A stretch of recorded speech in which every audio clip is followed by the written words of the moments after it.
Hello students, आज मैं आपको इस वीडियो में मैथ्स क्लास 10 का previous year board paper discuss करने वाला हूँ। टाइम अलाउड है 3 आवर्स, मैक्सिमम मार्क्स हैं 80 मार्क्स। सेक्शन ए है question number 1 to 20 carry 1 marks each. Question number 1 से 20 तक सभी 1 मार्क्स के हैं। पहले question 1, if a pair of linear equation is consistent then the line represented by them are. Option दे रखे हैं, पैरेलल होगी, इंटरसेक्टिंग होगी और कोइंसिडेंट। सी ऑलवेज कॉन्सिडेंट होगी, डी ऑलवेज इंटरसेक्टिंग। अगर हमारे पास pair of linear equation consistent होती है तो जो लाइन रिप्रेजेंट करेंगी वो करेंगी intersecting and coincident. Option B इसका करेक्ट आंसर होगा, intersecting and coincident. Question number 2 कह रहा है the distance between the points 3, -2 and -3, 2 is. हमको डिस्टेंस निकालना है। ऑप्शन दिए हुए हैं, option A, B, C, D. तो पहले डिस्टेंस निकाल लेते हैं। डिस्टेंस फॉर्मूला होता है x2 - x1 का whole square plus y2 - y1 का होल स्क्वायर। तो 2 पॉइंट मैंने ड्रॉ कर लिए हैं साइड में, एक पॉइंट इधर है, एक यहाँ पर है। तो इसका जो पहला है 3, -2, सेकेंड है -3, 2। तो पहला वाला होता है x1, दूसरा y1। इसी तरह पहला x2, दूसरा y2। फॉर्मूले में पुट कर दिया है x2 - x1 -3 -6 हो गया इसका स्क्वायर। लास्ट में y2 - y1 -2 ये हो गया 4 का होल स्क्वायर। तो 6 का होल स्क्वायर 36, 6 6 36, 4 का 4 4 16। तो 36 + 16 ये हो गया √52। तो ऑप्शन में देखो ए ऑप्शन आ रहा है, तो A option is correct, under 52 units. ये हो जाएगा distance between 2 points. Next question है question number 3, 8 cot square A - 8 cos square A equals to क्या होगा। ऑप्शन दिए हुए हैं 4। तो हमें पता है 1 + cot स्क्वायर थीटा होता है कोसेकेंड स्क्वायर थीटा। तो यहाँ से क्या करूँगा मैं, cot स्क्वायर थीटा हो जाएगा कोसेकेंड स्क्वायर थीटा -1। तो यहाँ से मैं क्या निकाल लूँगा, cot square theta cosecant square theta को इधर ले आऊँगा। तो cot square theta minus cosecant square theta equals to -1। अब क्या करना है, ये मैं इसमें यूज़ कर लूँगा 8 cos square A - 8 cosecant square ए। तो देखो दोनों में 8 कॉमन है, सो 8 बाहर ले लिया, क्या बच गया cot square A - cosecant square A. So cot square A - cosecant square ए क्या होता है, 1 होता है -1। तो उसकी जगह मैंने -1 पुट कर दिया। तो ये आ गया 8 × -1 इक्वल्स टू -8। तो ऑप्शन में सी है, तो option C is the correct answer, -8। Question 4 है the total surface area of frustum shaped glass tumbler is. Option दिए हुए हैं, 4 ऑप्शन है और बताया रखा है कि जो R1 है ग्रेटर देन R2 है। सॉल्व कर लेते हैं option C. So the total surface area होता है फ्रस्टम का 1/3 πh R1 का होल स्क्वायर प्लस R2 का स्क्वायर प्लस R1 × R2। तो इसमें जो ऑप्शन सी वाला है 1/3 πr/h 1/3 πh R1 का स्क्वायर प्लस R2 का स्क्वायर प्लस R1 × R2। तो option C is the correct answer. तो टोटल सरफेस एरिया फ्रस्टम का होता है सी। नेक्स्ट क्वेश्चन है question number 5, 120 can be expressed as a product of its prime factor as. Option दिए हुए हैं 4। तो 120 का मैं पहले प्राइम फैक्टर निकाल लेता हूँ। 120 का दिया है 2 × 60, 2 × 30, 2 × 15, 3 5 × 15, 5 × 5। तो ये मेरे पास फैक्टर आ गए 2 2 2 3 5। 3 बार 2 है और 1 बार 3 है, 1 बार 5 है। तो इस तरह मैंने लिख दिया 2 टाइम्स 2 2 3 टाइम्स, 1 टाइम 3, 1 टाइम 5। तो ये हो गया 2 की पावर 3, 3 1 है और 5 1 है। तो ये देखो ऑप्शन में है ये वाला, ऑप्शन डी 5 1 3 1 2 की पावर 3। तो option D is the correct answer. तो 120 को हम एक्सप्रेस कर सकते हैं ऑप्शन डी में। नेक्स्ट अगला क्वेश्चन है question number 6, the discrimination of the quadratic equation 4x² - 6x + 3 = 0। हमें इस क्वाड्रेटिक इक्वेशन में डिस्क्रिमिनेंट निकालना है। तो डिस्क्रिमिनेंट का फॉर्मूला होता है d = b² - 4ac की। यहाँ पे देखो a होता है 4 जो कोफिशिएंट है x² का, b होता है -6 जो x का कोफिशिएंट है, और c है कांस्टेंट 3। तो मैंने यहाँ पे साइड में वैल्यू लिख दी है। तो फॉर्मूले में सिर्फ पुट करना है b -6 है, b -6 का स्क्वायर -4 फॉर्मूले में है, a 4 है, c 3 है।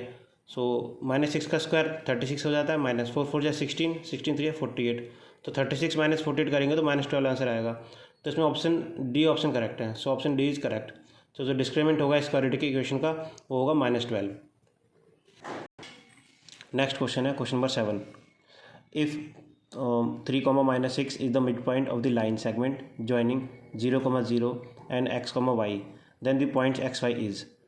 मैंने फिगर ड्रॉ किया हुआ यहाँ पे 2 पॉइंट्स हैं, उसका मिड पॉइंट है 3, -6। जो पॉइंट है दोनों लाइन जॉइनिंग कर रहे हैं 0, 0 एंड x, y। तो मिड पॉइंट क्या होता है इसका, x1 + x2/2, y1 + y2/2। तो ये फॉर्मूला यूज़ करके मैं मिड पॉइंट निकाल लूँगा ये 2 पॉइंट्स का, ठीक है। सब ये ए है, सपोज करो बी है, तो x1 प्लस x2/2, x1 यहाँ पे ये है, x2 ये है, इसी तरह x1 y1 ये रहा, y2 ये रहा, तो 0 प्लस x/2 इक्वल्स टू 3, क्योंकि पहला पॉइंट इसमें बीच वाला 3 है। सो 0 प्लस x/2 इक्वल्स टू 3। सो 2 को 3 से मल्टीप्लाई कर देंगे, 2 3 जा 6, तो x की वैल्यू आ गई 6। इसी तरह y की निकाल लेंगे, y1 प्लस y2/2 दूसरे पॉइंट के लिए, तो ये 6 के इक्वल्स टू है, ये देखो बीच वाला 6 है, तो 0 है, दूसरा वाला 0 है, प्लस y है इधर, तो 0 plus y/2 equals to -6, cross multiply करेंगे, 2 इंटू -6 -12 हो गया, तो y इक्वल्स टू -12। तो जो पॉइंट आया बीच वाला x, -y, ये है 6, -2, तो ऑप्शन सी इज करेक्ट, 6, -2। तो इसमें पूछा था कि पॉइंट क्या होंगे x y के, तो पॉइंट होंगे 6, -2। नेक्स्ट क्वेश्चन है question number 8, if the circle given in figure the number of tangent parallel to tangent P Q is. एक फिगर दी हुई सर्कल है, यहाँ पे एक टेंजेंट ड्रॉ है पी क्यू, तो पूछ रहा है कितने नंबर ऑफ टेंजेंट पैरेलल होंगे इसके। तो हमें पता है कि एक सर्कल के मैक्सिमम 2 पैरेलल टेंजेंट हो सकते हैं, तो एक तो खुद ही है, तो एक और हो सकता है, तो इसका ऑप्शन होगा option D 1। So D is the correct answer. Next question है question number 9, for the following frequency distribution, table दिया हुआ है, क्लास और ये सब दिया हुआ है, the upper limit of the mid in class is, option दिए हुए ये। तो मैं क्या कर रहा हूँ, पहले एक टेबल ड्रॉ कर रहा हूँ, उसमें क्लास लिख लेता हूँ 0 to 5, 5 to 10, 10 to 15, 15 to 20, 20 to 25। Frequency कर रहा हूँ जो दी हुई है 8, 10, 19, 25, 28, ये लिख लिया। अब क्या कर रहा हूँ, CF निकाल रहा हूँ, कम्युलेटिव फ्रीक्वेंसी। पहला 8 एच डी लिखा है, बाद में 18 आया, 8 में 10 ऐड कर दिया, देन 37 आया, 19 ऐड कर दिया, देन 62 में और 37 प्लस 25 कर दिया, इसी तरह 62 में 8 ऐड कर दिया, 70। तो इसमें क्या करना है, ये वाली एक के बाद एक पहले एच डी रखनी है, बाकी प्लस करते जाना है, तो ये आ जाती है आपकी कम्युलेटिव फ्रीक्वेंसी। अब देखो इनको फ्रीक्वेंसी का आपको सम कर लेना है, फ्रीक्वेंसी का सम करो 8, 10, 19, 25, 8, तो टोटल हो जाएगा 70। अब सम ऑफ फ्रीक्वेंसी यहाँ पे आ गई 70, इसको n मान लिया है n।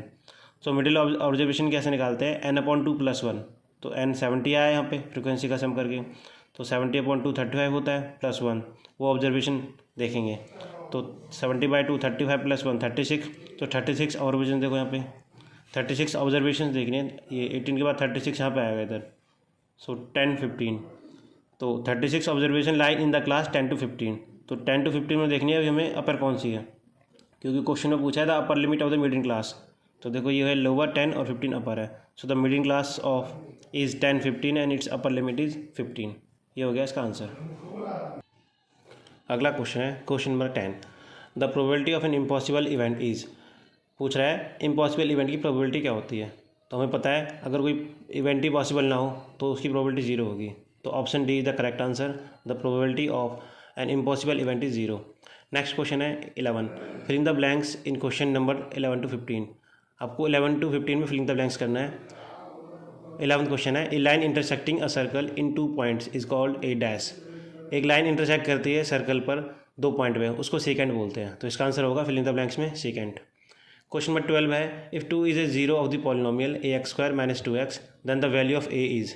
तो हमें पता है जीरो पॉलिनोमियल के सामने हम जीरो पुट करते हैं, तो यहाँ पे दिया हुआ है a² - 2x, सो a² - 2x, जहाँ पे x है उसकी जगह 2 रखना है, सो 2 रख दिया, 2 का स्क्वायर - 2, x की जगह 2, 2 का स्क्वायर 4 हो गया, 4 × a, 4a, 2 × 2 4, तो 4a - 4, इसके सामने अब जीरो रख देंगे क्योंकि जीरो ऑफ पॉलिनोमियल है, तो 4a - 4 इक्वल्स टू 0, 4a, 4 उधर ले जाएंगे, माइनस का प्लस हो गया, a 4/4, a इक्वल्स टू 1, तो find the value of a पूछा है, a की वैल्यू आ जाएगी 1। नेक्स्ट क्वेश्चन है question number 13, all the squares are dash congruent और सिमिलर। आपको ऑप्शन दिए हुए हैं 2, सभी स्क्वायर कॉन्ग्रेंट होते हैं, सिमिलर होते हैं, सभी स्क्वायर सिमिलर होते हैं, कॉन्ग्रेंट नहीं होते हैं, एक जैसे। नेक्स्ट क्वेश्चन है question number 14, if the radii of 2 spheres are in the ratio 2:3 then the ratio of their respective volumes is dash. आपको देखना है, तो वॉल्यूम ऑफ स्फेयर होता है 4/3 πr³, तो इनका रेशियो निकालना है वॉल्यूम का, तो पहले मैंने ऊपर लिख लिया v1/v2, तो 4/3 πr³, 4/3 πr³, तो हमें 2 रेडियस दिए हुए हैं, तो एक को नाम दे दिया r1, एक को r2, तो 4/3 नीचे है, दोनों कट गए, पाई ऊपर है पाई नीचे, ये भी कट गया, सिर्फ r1/r2 का क्यूब बच गया, तो मैंने लिख दिया r1 का क्यूब प्लस r2 का क्यूब। r1 और r2 की वैल्यू दी हुई है रेशियो में 2/3, 2:3, तो r12 और r2 3, इसका क्यूब करना है, 2 का क्यूब करो, 2 × 2 × 2 8 हो जाएगा, 3 को 3 बार मल्टीप्लाई करो 27 हो जाएगा, 8/27। तो इसको लिख सकते हैं 8:27। सो इसका रेशियो आ जाएगा 8:27। नेक्स्ट है question number 15। If area of triangle P Q R is 0 then the point P Q R collinear. आपको फिलिंग द ब्लैंक दिया हुआ है कि अगर area of triangle P Q R अगर 0 होता है तो किस कंडीशन में होगा, जब वो कंडीशन तीनों ही पॉइंट्स एक ही लाइन पे होंगे, दैट मीन्स कोलिनियर, तो उसका एरिया 0 हो जाएगा। This is the answer. Next है question number 16। Answer the following question number 16 to 20। 16 to 20 में आपको फिलिंग द ब्लैंक्स नहीं करने, क्वेश्चन का आंसर देने हैं। In figure 2, the angle of elevation of the top of the tower AC from a point B on the ground is 60 degree. If the height of the tower is 20 meter, find the distance of the point from the foot of the tower. एक question figure दी हुई है, ये रही नीचे draw की हुई है। एंगल ऑफ एलिवेशन हो रहा है of the top of A tower AC। ये टावर है AC, AC का ये नीचे बॉटम A है, C टॉप है। तो एलिवेशन एक पॉइंट से कर रहा है B से, तो B पॉइंट ग्राउंड पर है यहाँ पे। तो एलिवेशन हो रहा है, angle of elevation 60 degree top पे देख रहा है, तो इसको बोलते हैं angle of elevation. Then if the height of the tower is 20, जो हाइट है इसका, जो ग्राउंड का जो बेस आ गया ये रहा यहाँ पे ए, इसकी जो हाइट है वो 20 मीटर है, ये ड्रॉ कर लिया है। Find the distance of the point from the foot of the tower. अब डिस्टेंस निकालने हैं foot of the tower, tower का फुट ये रहा है, डिस्टेंस पॉइंट से जहाँ से वो देख रहा है, तो इसका डिस्टेंस मुझे निकालना है AB का। तो देखो AB का डिस्टेंस कैसे निकालते हैं, तो tan थीटा का फॉर्मूला होता है opposite side by adjacent side. Theta यहाँ पे है तो अपोजिट साइड होगी AC, एडजेसेंट साइड होगी AB। तो tan 60 is equal to AC/AB। AC दिया हुआ है 20, AB मुझे निकालना है, तो tan 60 की वैल्यू होती है √3। यहाँ से क्रॉस मल्टीप्लाई करके AB उधर जाएगा, √3 नीचे ले आएंगे, तो AB = 20/√3। तो हमारा जो डिस्टेंस चाहिए था AB का वो आ गया 20/√3।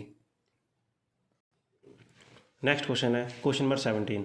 Evaluate tan 40 degree and tan 50 degree. और इसमें क्वेश्चन में और भी दिया हुआ है, ऑप्शन है if cos A = sin 42 degree and then find the value of A। पहले ऊपर वाला कर रहा हूँ 17 वाला। Evaluate tan 40 × tan 50। tan 40 को मैं लिख सकता हूँ tan 90 - 50, ठीक है। तो tan 90 - 50 करोगे आप तो tan 40 आएगा, multiply tan 50 as it is लिख दिया। अब tan 90 - थीटा है, तो tan 90 - थीटा होता है cot theta, we know that. तो cot 50 तो हो गया cot थीटा, यहाँ पे tan 50 है। अब cot थीटा होता है tan थीटा का होता है उल्टा, opposite, tan theta = 1/cot theta. और इसी तरह cot थीटा होता है 1/tan थीटा। तो cot को लिख लिया मैंने tan की टर्म में, 1/tan थीटा। थीटा 50 है, यहाँ पे ऑलरेडी tan 50 था, तो कट हो गया दोनों, क्या बच गया 1, तो इसका आंसर आ गया 1। नेक्स्ट क्वेश्चन और वाला है, और में दिया हुआ है अगर cos A = sin 42 के, देन आपको A की वैल्यू निकालनी है। तो मैं कर रहा हूँ पहले जो क्वेश्चन दिया हुआ है, cos A = sin 40 दिया हुआ है, cos A sin 42 को मैं लिख रहा हूँ sin 90 - थीटा। 90 - 48 करोगे आपका 42 ही आएगा। तो sin 90 - थीटा, पता है हमें 90 पे थीटा यहाँ भी चेंज हुआ है, तो 90 पे थीटा चेंज होता है, तो sin 90 - थीटा होता है cos थीटा। तो थीटा यहाँ पे 48 है, तो cos 48। यहाँ पर cos A है, cos A दोनों साइड है, cos से cos कट गया, ये बच गया A = 48। तो यहाँ पे A की वैल्यू निकालनी थी हमें, A की वैल्यू आ गई 48 डिग्री। नेक्स्ट क्वेश्चन है question number 18। A coin is toss twice, find the probability of getting head both times. कह रहा है एक कॉइन टॉस किया है 2 बार, इसकी प्रोबेबिलिटी क्या होगी कि दोनों बार हेड ही आ जाए। तो हमें पता है एक कॉइन लेते हैं, अगर हम उसको हेड से उछालेंगे, यहाँ पे देखो इधर, अगर हेड से उछालेंगे टॉस करेंगे तो या तो टेल आ सकता है हेड, ठीक है। तो इस तरह एक तो हो गया HT, दूसरा HS। उसी तरह अगर हम एक बार टेल ऊपर की तरफ रखते हैं तो सेम कंडीशन दोबारा आएंगी, एक बार हेड आ सकता है या टेल आ सकता है, तो TH और TT। तो मैंने लिख दिया ये पॉसिबल आउटकम है sample space, HH HT TT TH, all possible outcomes. तो हमें पता है प्रोबेबिलिटी का फॉर्मूला क्या होता है, number of favourable outcomes upon number of all possible outcomes. तो टोटल हमारे पास कितनी है, 4 है, 1 2 3 4, ये पॉसिबल आउटकम है। हमें क्या चाहिए, दोनों में हेड चाहिए, तो दोनों में हेड कितने में है, तो यहाँ पे एक में ही है खाली, तो इसका आंसर आ जाएगा 1/4। तो the probability of an event is 1/4 to getting both heads. Next question है मेरे पास question number 19। Find the height of a cone of radius 5 centimetre and slant height 13 centimetre. आपको हाइट निकालनी है जिसमें रेडियस और स्लैंट हाइट गिवन है। तो फॉर्मूला यूज़ कर रहा हूँ मैं, ये फॉर्मूला होता है स्लैंट हाइट निकालने का, L² = S² + R²। तो मुझे H निकालना है तो R उधर ले जा रहा हूँ, L² - R² = S²। L की वैल्यू दी हुई है, स्लैंट हाइट को L बोलते हैं, जो कि 13 है, 13 का स्क्वायर कर दिया, रेडियस दिया हुआ है फाइव का स्क्वायर कर दिया इक्वल्स टू एस स्क्वायर। 13 का स्क्वायर होता है 169, 5 का स्क्वायर होता है 25 equals to S square. 169 minus 25 करोगे तो 144 आएगा एस स्क्वायर। तो एच की वैल्यू क्या आ जाएगी, ये होता है 144 12 का स्क्वायर, तो एच की वैल्यू आ गई 12। Therefore the height of the cone is 12 centimetre. Next है question number 20, find the value of x so that x comma 8 are in the A P. और इसमें ऑप्शन भी दिया हुआ है, और में दूसरा क्वेश्चन है find the 11 term of an A P -27 -22 -17 -12। पहले फर्स्ट वाले कर रहा हूँ। हमें पता है कॉमन डिफरेंस सेम होता है, तो पहले क्या कर रहा हूँ, इनका कॉमन डिफरेंस निकाल रहा हूँ। ये फर्स्ट टर्म है, ये सेकंड टर्म है और ये थर्ड टर्म है। तो कॉमन डिफरेंस का फॉर्मूला होता है D equals to A2 - A1। यहाँ पे A1 ये है 6 - 6, A2 6 x है, A3 8 है। सो A2 - A1 x -6, तो माइनस माइनस प्लस हो गया, x + 6 आ गया। इसी तरह दूसरी बार पीछे वाले का निकाल रहा हूँ कॉमन डिफरेंस डी का, ये हो जाएगा 8 - 6, यहाँ पे 8 - 6, तो एक आ गया x + 6 8 - 6, तो ये हो गया D1, ये हो गया D2।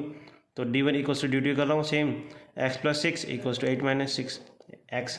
तो x है, x - x उधर लेके आ रहा हूँ, प्लस x हो गया, x + x 2x।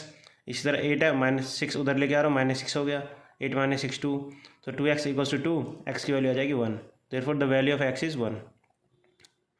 नेक्स्ट और वाला कर रहा हूँ। इसमें पूछा है find the 11 term of an A B. आपको दिया हुआ first term, second term, third term and so on. 11 term आपको निकालनी है।